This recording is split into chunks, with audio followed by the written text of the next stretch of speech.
Join me for a conversation with the owner of Evil Genius Games. Welcome to DiceGeeks.com Tabletop RPG Show. Level up your RPG campaigns by filling yourself with stories and knowledge. Explore topics from archaeology to film history to writing to literature and much, much more. This is DiceGeeks.com Tabletop RPG Show. Welcome to the show. My name is Matt, and I am your host. This is the podcast where we learn how to become better game masters and role players by filling ourselves with stories and knowledge. I thank you so much for listening today. If you enjoy this podcast, please consider giving it a like, a rating, a review, a subscribe, wherever you are listening to it. Those things help the podcast out immensely, and I would greatly appreciate it. Also, if you would like to support the show financially, you can do so at patreon.com/dicegeeks. Now, here's today's interview. My guest today is the owner of Evil Genius Productions, Dave Scott. Dave, welcome to the show. Thanks for having me. No, absolutely. It's my pleasure. When were you first introduced to tabletop role-playing games? Oh, man, I remember it very clearly. It was summer camp, right around the 6th grade time frame. And I went to the sleepaway summer camp. And the older kids, were playing Dungeons and Dragons, and they were playing now really one of my favorite campaigns of all time, Return to White Plume Mountain, if you remember that one. And I was just 100% mesmerized after that, and I never looked back. Yeah, I've had a number of guests who said they were introduced at summer camps, so that's awesome. What was it about Dungeons and Dragons or tabletop games and in general that captured your imagination? I just remember like the Griffin in that one and the riddle, which is now a famous riddle and stuff like that, and just being mesmerized by the storytelling aspects of the game and how it captured my imagination as an 11-year-old boy. Yeah, absolutely. And then from there, I guess after that summer camp, you probably got your hands on some books and never let go, right? Oh, yeah. I mean, you can imagine trying to explain to your mom what you want to go buy. I don't have to. What? I don't have to, because I did the same thing. Yeah, right. We all did, right? And then, and she had to drive halfway across town to the one store that actually sold the product. And buy it. And lucky for me at the time, like I was not the only kid that summer who was enlightened by D&D. Mm-hmm. And I think this was like AD&D. And so there were like 3 or 4 of us. So we got together and immediately formed a group. Yeah, absolutely. Yeah, I totally remember that as well, because I was introduced to D&D when I was 9. And trying to explain it to people was, frustrating sometimes. But when I discovered that my mom's store, where she bought her like quilting supplies, I think it was, sold. It was a hobby shop, so craft shop. Yeah, and it was like, I never, and I realized that they had a section of Dungeons and Dragons and these other role-playing games too, like who knew those existed, right? And so awesome. I never wanted to go with my mom to shop for quilting supplies until I realized that store sold role-playing games. And so from that point forward, you're like throwing out her supplies and stuff like that. Yeah, it's like, do you need more thread, Mom? Do you need some more?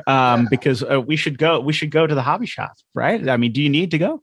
It became that, and oh my gosh, I couldn't even believe it. Like it was just a whole new world, right? Like if you didn't even know, like I didn't know Dungeons and Dragons existed, of course, until I played it, and then it was like, here's this aisle of Dungeons and Dragons and, all of this other stuff. And of course, then when I was about 14, I turned around and I saw the Star Wars West End role-playing game, and I like jumped out of my skin and grabbed it off the shelf.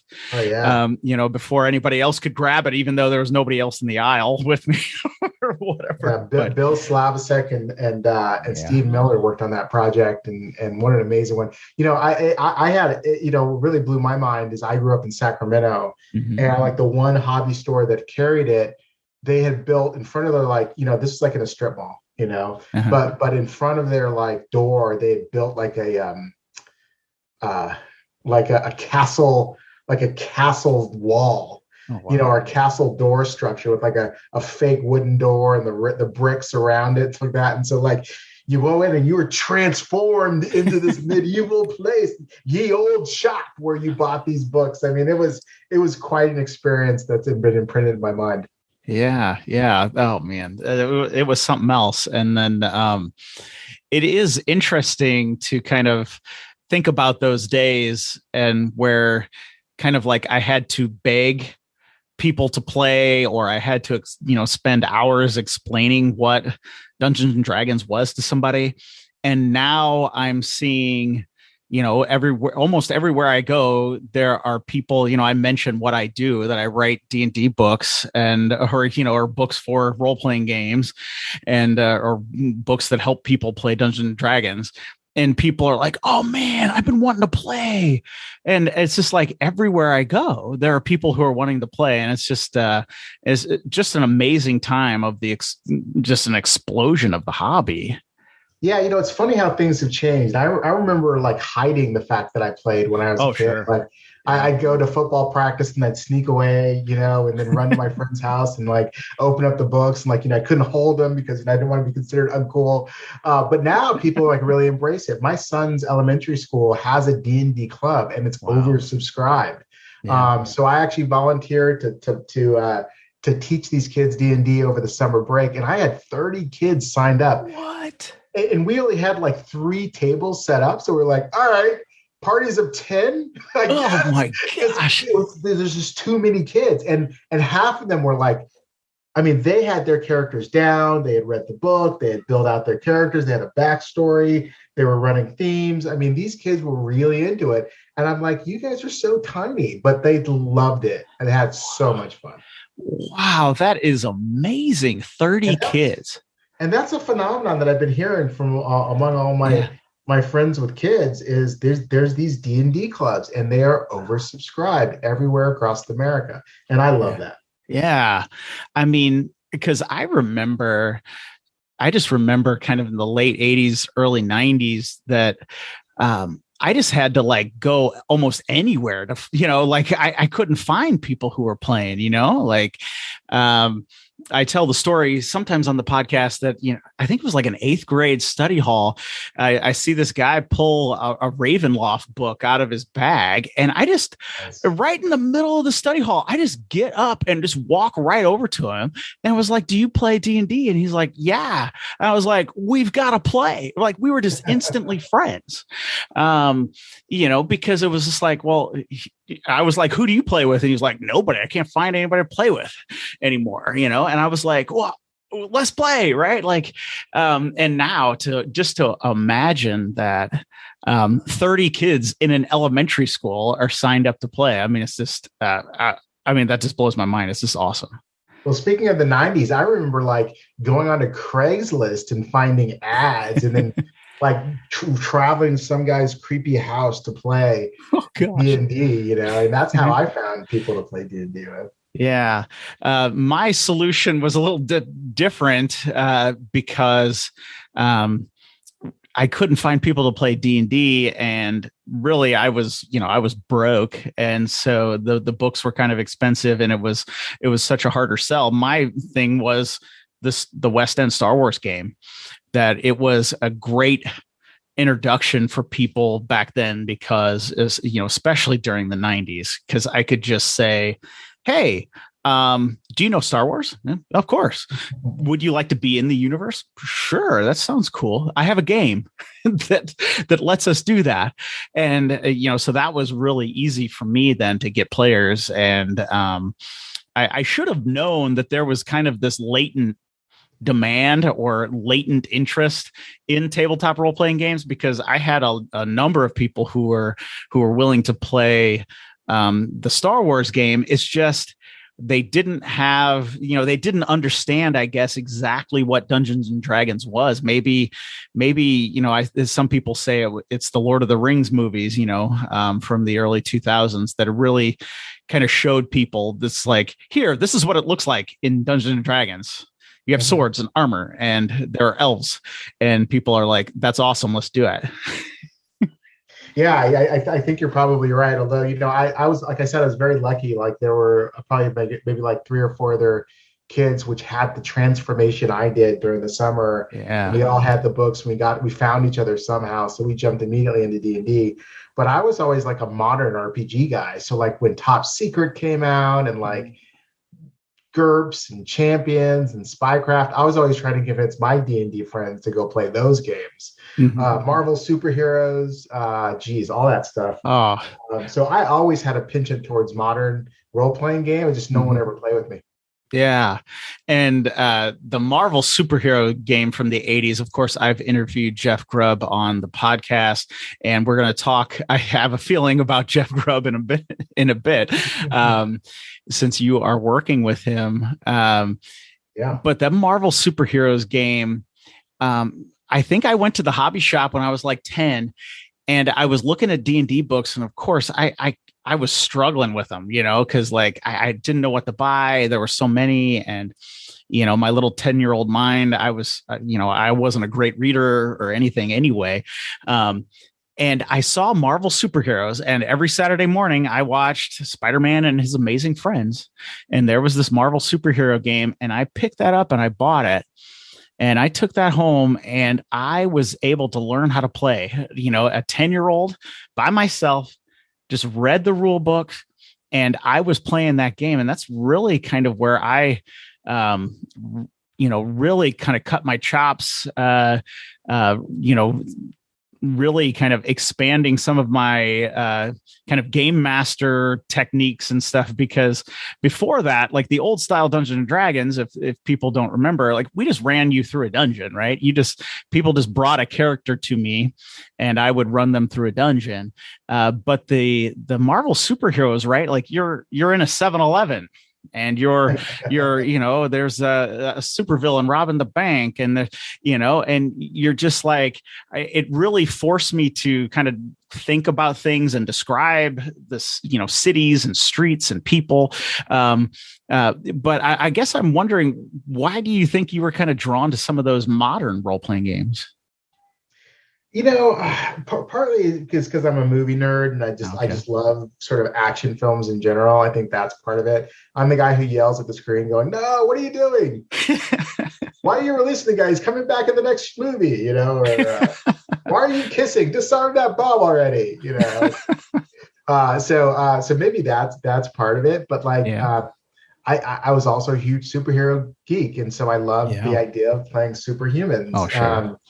And I remember Marvel. I mean, the reason why Marvel, I think, was so accessible to you and to others was because, and I'm sure I don't want to steal Jeff Grubb's thunder, but he'll tell you that the game was made to be picked up and played. Yeah. Because like rather than attributes, it was a very crunchy game, if you remember. Yeah. Rather than attributes, it was like your strength was average or below average or above average or marvelous. That was it. Yeah. Yeah. It was just a few things. And then, of course, that chart at the back of the book, this chart for the listeners who don't know what we're talking about or who are younger than like 35. There was a chart in the back, and it would just tell you if you hit or not, and you would just roll. And it was great. I mean, the thing was great. And it was all based on kind of those attributes and stuff. And it was just all right there. It was all simple. And you just had that chart, and you could just, tell people what they were doing based on that chart. And, a few simple dice rolls. It was awesome. Yeah. And so you said you're a big movie nerd, as am I. And you mentioned action movies. This is all, I'm sorry, this is how the podcast goes because I get onto tons of tangents. But what's your favorite action movie? Oh man, it's hard to say that. Oh, I know. But I'm on record for saying it's Die Hard, because Die Hard is an amazing film. And what I loved about Die Hard was a couple really key things. Number one was Hans Gruber was amazing as an evil mastermind. And his plan was so logical. And what I really liked about the movie and the story plot, and I actually went ahead and bought the screenplay because I wanted to read it. Sure. Was how practical some of the decisions that John McClane made, and how realistic. I mean, and obviously not realistic, but like how like plausible plausible and thoughtful and detailed the storyline was. Like the idea, like where he broke the glass and then he walked across it, and that they actually spent time actually seeing him pull the glass out of his foot, and then him limping for the rest of the movie. Yeah. That kind of stuff didn't happen. I mean, back then, movies would be you get shot, and then another scene later, there was no shot anymore because they cut the scene wrong. You know what I mean? Yeah. Like decisions didn't have consequences, and I felt like that was one of the very first movies where decisions had consequences, and that those consequences were carried through the rest of the film, and that really amazed me. Yeah. No, it is, especially in action movies. Die Hard is just kind of one of those movies that kind of, I don't know what a milestone or something, just a landmark kind of action movie that just kind of, just is like, here, this is what action movies should be or are. And so no, that's a really great one. And I can see why that might lead you then to like kind of a more modern setting of an RPG.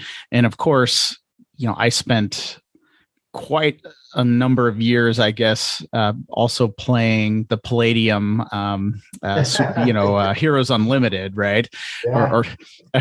Or trying to play. Yeah. I should say. You needed a math degree to play that game. No disrespect to anybody out there or who worked on those games or anything like that. They were imaginative beyond anything. Like I'm still blown away by that book, the Heroes Unlimited second edition. Like if I imagine a superhero, I can just open up that book and I'm like, yep, he's got it. It's just in there. And because they just like thought of every power and everything that the game designers and writers behind that game. But it was a little hard to play, I have to admit. But there is something about, the superheroes, or even, I guess, even just playing a modern setting role-playing game with superheroes. And I don't know exactly what it is, but it does seem that like most superhero games are set kind of in the present. And there's rarely a game where they're not set in the present, even though I guess if you would call your D&D character at level 20 or something, if you call them a superhero, I guess you could. But it is interesting that there are, if you're playing in a modern setting, you're either a superhero or a spy. Do you find that that's true? Yeah, and I will say that there was a game that did come out called Aberrant, which was a superhero character, sort of superhero system that was set in sort of a dystopian future.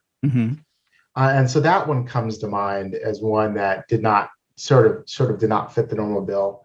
But when it comes, so we're introducing a game which is based off of D20 Modern. We're using the OGL for D20 Modern, but we're updating it for 5th edition. So you have the access to the 5th edition rules, but then you have all the really nice points associated with D20 Modern, like ability-led character classes. And when we designed this game, Everyday Heroes, we decided very purposefully that this was not going to be a superhero game. It was going to be about the John McClanes and the Rambos of the world, not the Captain Americas of the world. And one of the most important decisions that we made to reinforce that is our game system only goes up to level 10. Okay. And the reason is because level 10, level 1 through 10 is sort of that mortality phase of D&D, Sure. Yeah. And then level 15 is what kind of called the wuxia phase, right? Where you're doing crazy stuff that a human couldn't do. And then level 15 to 20 is godlike. Mm-hmm. And we wanted to leave room maybe to do that later, but we felt like what I wanted people to be able to play was like a chef, and who gets caught into an impossible situation, has got to get his way out, right? Or, sure, you could be an FBI agent, but you could also be like a financial advisor who really loves fight clubs, and wants to go in and check out the fight club scene because he needs that thrill in his life, And so we definitely took that route for our particular game. Yeah, and definitely, I want to talk about Everyday Heroes more. So that's interesting that you wanted to kind of take things to that route and keep people from being just like superhuman. And you mentioned some really good people there, from Die Hard or from Rambo, and so with Everyday Heroes, you mentioned a little about D20 Modern. Could you maybe, for some listeners who are not exactly familiar, could you kind of just let people know exactly what D20 Modern is? Yeah, absolutely. So D20 Modern was a role-playing system that was launched on November 2nd, 2002, 20 years ago almost, by Wizards of the Coast. And it was their attempt to be able to take the 3.0 rule system at the time, and apply it to a genre that was more than just simply medieval fantasy. Mm-hmm. And so their theory is to take that system and be able to apply it to what I consider modern day. Modern day was basically what I call 1900s to near future. Mm-hmm. And then they also created something called D20 Future, which was sort of supposed to be, near future and beyond. And D20 Modern was a phenomenal book. It was written by Bill Slavicsek, Jeff Grubb, Rich Redmond, and Charles Ryan. It was published on, like I said, November 1st, 2002. And it really was popular. It actually had 11 expansions. Like there was a zombie apocalypse expansion. There was like a noir expansion if you want to play like 1940s spies and stuff like that. Mm-hmm. And then it also spawned dozens and dozens of third-party products by folks like Cobalt Press and the like. And so it was really a big phenomenon at the time. And it allowed you to play, your action hero genres, right? Mm-hmm. So first of all, you created a class, and since race was not a thing, race is really not a thing in modern, right? Because there's no elves and dwarves. Sure. You really were basing your system, your hero based on this class system, and the class system was based on your primary attributes. So you were either a strong hero, a tough hero, a smart hero, a charismatic hero, so on and so forth. And then that was the basis for your primary character. And then they created essentially archetypes, I think, at the time, which allowed you to sort of like specialize in stuff like, sword fighting, or become a doctor or a scientist or whatever made sense for you and your particular style of role play. And of course, now you have taken that you mentioned by the OGL, which is the Open Gaming License, and you have reworked that into Everyday Heroes. Why don't you tell us more then about what we could expect to find in Everyday Heroes? What are the classes like? What are the characters like? Different things like that. Yeah, so I got the over the last about a year ago, I had the pleasure of running into Jeff Grubb, who was one of the 4 designers for D20 Modern, plus a lot of other games that you might know, including Marvel Superheroes, Spelljammer, yeah, Top Secret, yep, gosh, you name it, yeah. And I bought him a beer. And we started kibitzing about D20 Modern. And one of the things that was sort of fun was to talk about all the things he thought worked and didn't work. Because after 20 years, you now could live with some of the decisions you made. And I said, what if you had a chance to kind of redo it and fix all those things? And, and so that was like one thread of conversation. The other thread of conversation was around times have changed. Back then, like, people didn't have mini computers in their pockets. How does that change things? Like, it was actually hard to buy stuff. Now you can go on Amazon and buy pretty much anything. And it comes to your door in one day, and so the world really has changed from the time that they wrote this book 20 years ago, and people were still playing D20 Modern, trying to adapt it. And so we said, gosh, this is a perfect opportunity, I think, to kind of refresh it and incorporate a lot of those really interesting present day changes that have happened, number one, but then number two is have an opportunity to address some of the mechanics that didn't work. It didn't necessarily work in D20 Modern. Yeah, that's interesting. I don't know. I just find it interesting that you were just able to run into Jeff Grubb and just talk about these things, and then kind of pull off what you are accomplishing, because it's really incredible. And so when people are playing Everyday Heroes, are we talking kind of like we're going to recreate kind of like an action movie kind of thing? Or is that kind of the idea behind some of the sessions and campaigns kind of thing? Exactly. I think that the game definitely takes a cinematic approach to the stories, right, and to the characters and how the characters run. And we made a couple fundamental changes, right? One is we kept the class system as D20 Modern, but we had this fundamental premise in this game that, in modern day, like, it's probably better to be smart than strong. And so we wanted to make sure that any character which was based on the intelligence ability would actually be really fun to play. And so we built out these very, very unique classes, subclasses under the Smart Hero that are so cool to play and so interesting and represents how the modern world works. The modern world is run by tools, really, if you think about it. And being able to be smart enough to use these tools gives you a competitive advantage. And we wanted to make sure that was pulled together in gameplay. So that's part of it as well. But yeah, you run into encounters like you would normally see in a movie theater. And we want you to be able to play that kind of stuff out. Okay. What would some of those intelligent-based subclasses be? Oh, man. Well, one of my favorite is that we have a subclass called the Mastermind. It was actually based off of the Hans Gruber character. Oh, okay. And this essentially replaces our magic user. And so masterminds have the ability to basically enact has genius points. And genius points are like spell slots. And through the genius points, they have the ability to prepare what we call plans. And then they can execute these plans during gameplay.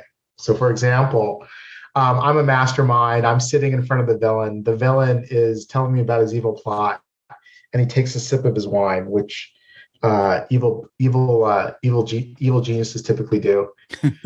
You could actually enact a plan saying that's called "I had it poisoned." And the whole theory behind it was you're so brilliant that you knew that he was going to buy 3 years ago that particular genre, that type of wine, and you were able to lace a poison in it such that you knew at this very moment, while he was dialoguing about his bad villain scheme, that he was going to take a sip of that wine, and then he would have to fight off a poison condition. Huh. That sounds awesome. Actually, that sounds really awesome. The other one is another plan is called this tool right here, and basically it's like you're sitting in like a jail cell and you're like, oh man, if we could just reach the keys, the mastermind can enact a plan to be like, you mean this key, and pull it out of his pocket, because he happened to know that he might there was a 33% probability he might get thrown into jail, and took had the opportunity to fabricate the key before that happened, and it happened to be in his pocket at that point in time. No, that sounds awesome. And of course, when you were mentioning the wine, I'm imagining one of those things where the hero and the mastermind villain sit across from each other and tell them where that the wine was picked in the south of France in 1943 or something by a one-eyed man or something like that. Yeah, and then the mastermind going, I knew you'd pick that because your surname is French. It comes from the French descendant of I love wine, and I noticed at one point in time I looked upon the Sotheby's roster and realized that you typically buy wines from this varietal, whatever it is. But so long as the hero can tell the story, and the GM can buy the story, it can happen. Yeah, and that's fun. Yeah, that is really fun. And so I guess for people, who would play everyday heroes, what if somebody is coming from mainly a fantasy background of, running D&D or something like that, and they're coming to run this modern game, or maybe they've even run some superhero games, but now we're talking about this where, somebody's James Bond or something, even though occasionally, Rambo will pull off something that looks a little superpowery, probably. But do you have any advice for people who are maybe coming from some different genres and then now approaching this? Anything that you would, think they would kind of need to know when they're going to run their first campaigns or create their first characters or something like that? Yeah, I have a fundamental belief that everything starts with a good story. And as we start to sort of build out the encounters and we start to build out the scenarios, we're all realizing that all we're really doing is rehashing good D&D stories.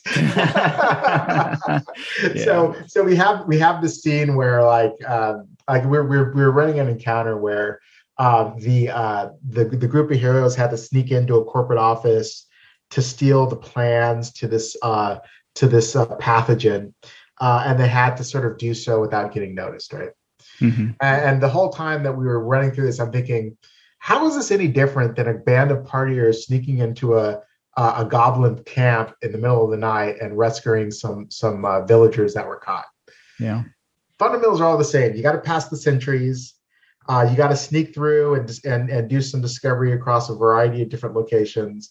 You have to find your target. You got to bring your target and extract it out. It's kind of the same story if you think about it. Yeah. Yeah. And I always find that, I think too, with kind of the Western type of story, right? You have a homestead that has been surrounded by bandits, and they have hired a few extra guns to help them fight off these bandits. Well, guess what? You could run that in D&D. You could run that in Western. You could run that in modern, Wild West. You could run it in the far future, right? That could happen on Tatooine, right? Like that happens. You can run those things, and I think you're right when you say that. It's just like, get into an office building. Well, yeah, what is different than getting into the goblin's den, right? Just some of the trappings around it, but the fundamentals are the same. That's an interesting kind of way to put it there. And I think when people start looking at story kind of deeply, you can see some of those connections, right? I guess one of the classic movies examples would be Seven Samurai, right? Which gets remade every 10 or 15 years as a Western, right? But so Seven Samurai got converted into the Magnificent Seven, right? Yeah. And then it got converted into a modern day movie. Can't remember the name of it, but you're actually right. The stories are the stories, right? And so it's all the same sort of stuff and the setup, and and in fact, we're doing this one where you're you're a group of gang members back in the 1970s, a la the Warriors. If you ever heard of that movie. Oh, of course. That movie's awesome. And you learn about a secret stash of subway coins that have been found in the that are in an abandoned subway. And if you can find that stash of subway coins, you made it, right? Like you never have to pay for the subway ever again. Like that's a 70s gang member's dream, right? And so they go down into a summer. They go into the subway tunnels to essentially hunt for this treasure. And along the way, they encounter these interesting and entertaining gangs that are almost kind of like orc bandits or goblin bandits, until they find this vast of treasure. It's just like any fantasy game you've ever played. Yeah. And if anybody out there is not familiar with the movie Warriors, it was directed by Walter Hill, and I think it was 1979. And I believe it is Homer's Odyssey, just set in New York. That's exactly right. And it was the debut of Sean Penn. Yeah. His first official acting credit. Yeah.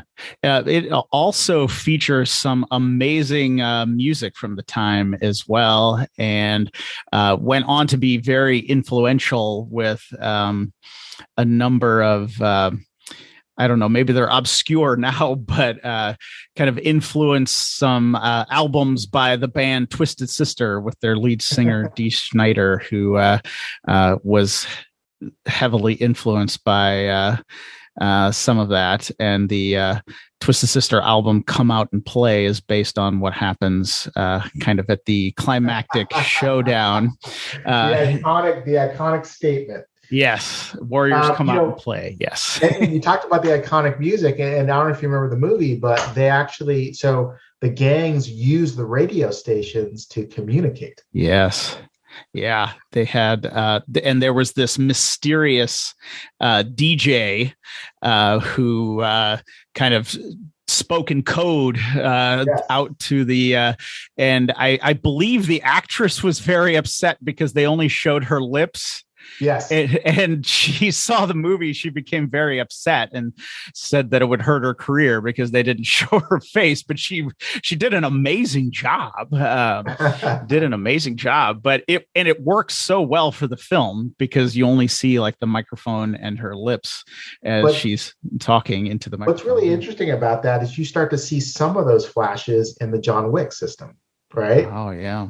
Because they work through this communication device. It's interesting how some of these stories get pulled forward in the modern day. I mean, the Warriors really is an iconic movie. Everyone should see it. Yeah. It's really brilliant. Yeah, absolutely. And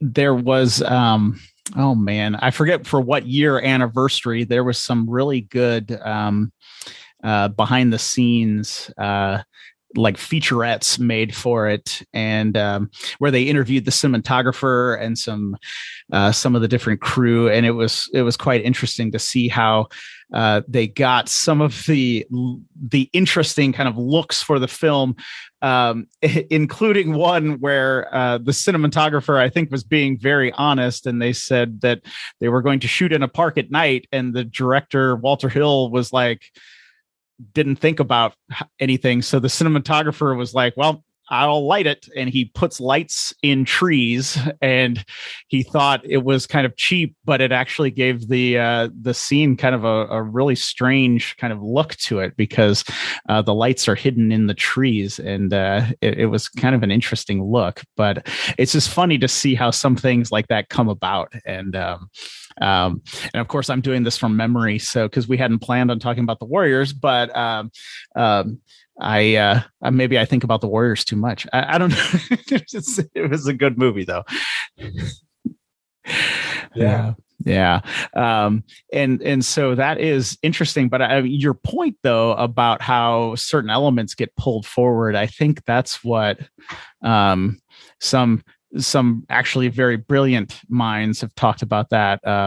J.R.R. Tolkien talks about that in his essay on fairy stories, about how the creators who come later take building blocks and pieces. And he, of course, uses a brilliant image of a tower that, you find a ruined tower in the forest.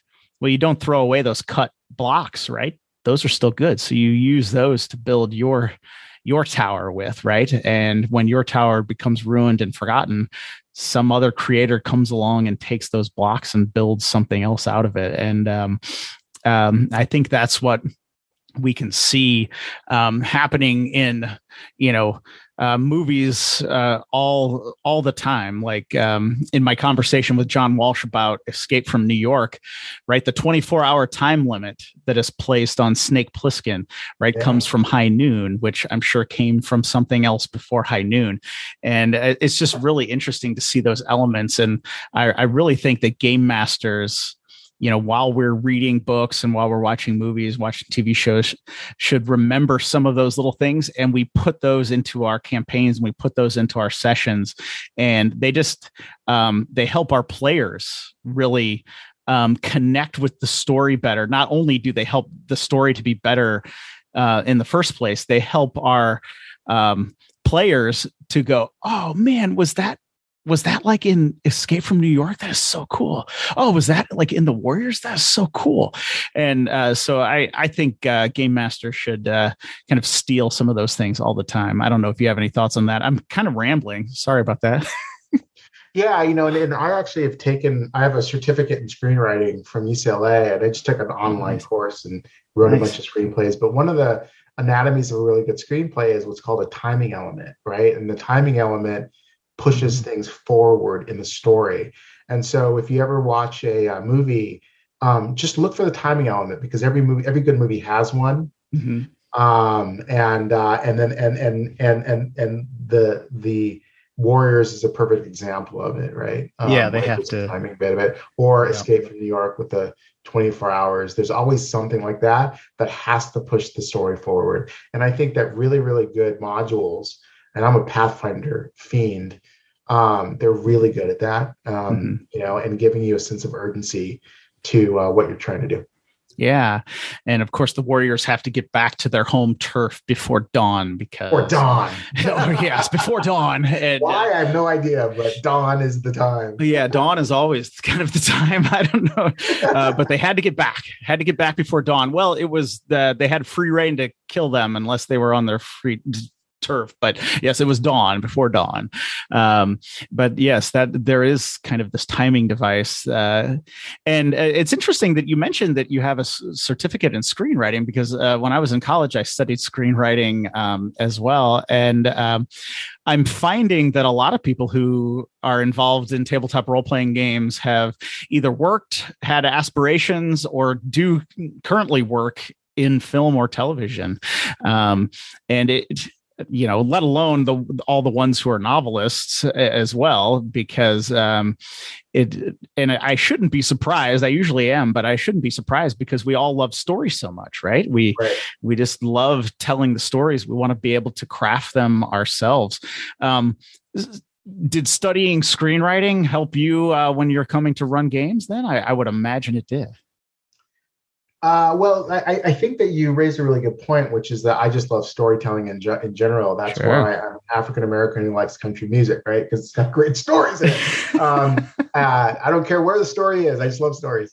And so I think that that's all natural. I think I was probably a good storyteller before I I got my screenwriting credentials. In fact, ironically, I think that it's actually ruined movies for me now, because I'm looking for, I'm like, okay, where's Act One? Okay, yeah, okay. Yeah. Where's the no? You're looking for the mechanical aspects of the film rather than enjoying it. That's why I never went into video games, because I've heard people that have seen how the sausage is made never like to play video games ever again. Yeah.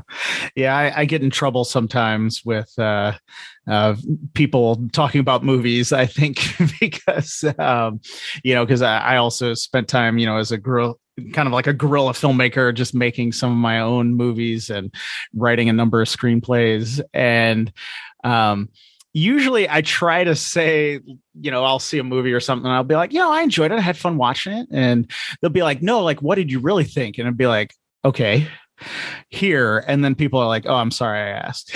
Yeah. It's like the first beat didn't have this. The second beat didn't have that. Yeah, exactly. Or something, you're like, okay, well, in this one, that was, clearly a reference to the Warriors, and people's, eyes glaze over or whatever. Yeah.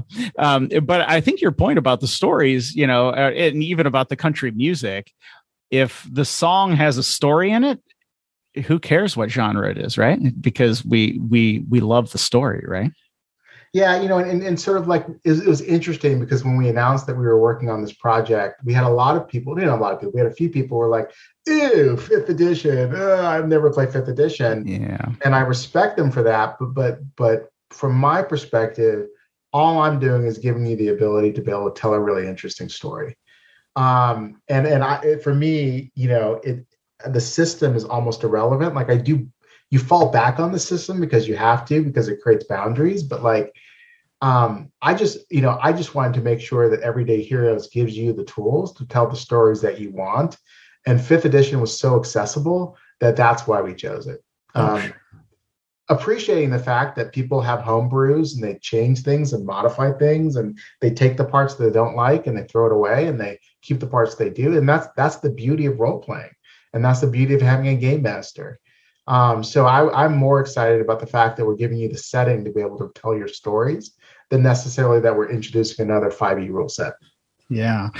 And really quickly about the setting, I guess I should have asked, is it a straight modern setting, or is it kind of your own mix of, kind of like a near future kind of thing? Yeah, so we have some really cool announcements that are coming up, but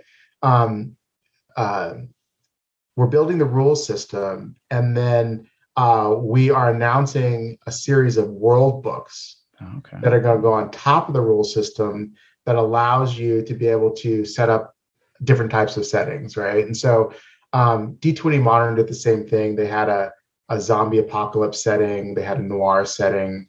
They had Dark Matter, which was a setting. So expect us to be able to release various world books or settings that would provide the worlds upon which our rule system would sit. Yeah, nice. And I know we're running kind of out of time here. I want to respect your time. Why don't you let us know, where can people find Everyday Heroes? And I know you're just launching a Kickstarter. Yeah, we are on Kickstarter, guys. So please come and check us out. Everyday Heroes, right on Kickstarter. In addition to that, you can follow us on Twitter at Evil Genius Games, or find us on Facebook at Evil Genius Games, or find us on Reddit at Evil Genius Games, or go to our website at evilgeniusgaming.com for more information about how to get access to the game and take a look at it. Yeah, that's awesome. And of course, I'll put links to all of those in the show notes for this episode at dicegeeks.com. So everybody who is listening can head over there, follow those links, check out Everyday Heroes on Kickstarter, and what else Evil Genius Games is up to, which I'm sure is going to be a lot of cool stuff. Well, Dave, I could like keep just talking about action movies to you all day. And now that I've, sadly in the last 10 minutes found out that you had studied screenwriting as well, I could probably really keep going on, but I won't. Maybe, that just means I'll just have to have you back on the show someday, and we'll just have to like talk about action movies the whole time or something like that. Let's do it. Yeah, it sounds good to me. Yeah, sounds good to me too. It was just a pleasure to meet you and to talk with you. And so just, thank you so much for coming on the show today. It was a pleasure. Yeah, thanks for having me. I'll come back anytime and talk about this stuff. So thanks a lot for giving me the opportunity to talk about this exciting project we're working on. All right, guys, I really hope you enjoyed my conversation with Dave today. I had a blast talking about the Warriors and some of those 80s action movies. Oh my goodness, so much fun. Be sure to check out the show notes for this episode at dicegeeks.com so you do not miss the Kickstarter for Everyday Heroes. The game sounds incredible. So please head over to dicegeeks.com, check out the show notes for this episode, and learn more about the Kickstarter there. All right, if you want some free stuff, head over to dicegeeks.com/free. You'll find 20 free dungeon maps. You'll find a custom 5e character background. You will find some other stuff as well. You will also never miss an episode of this show, and each and every Friday you'll get an email update from me letting you know what is going on in the world of Dice Geeks. That can all be found at dicegeeks.com/free. Seriously, you should check it out.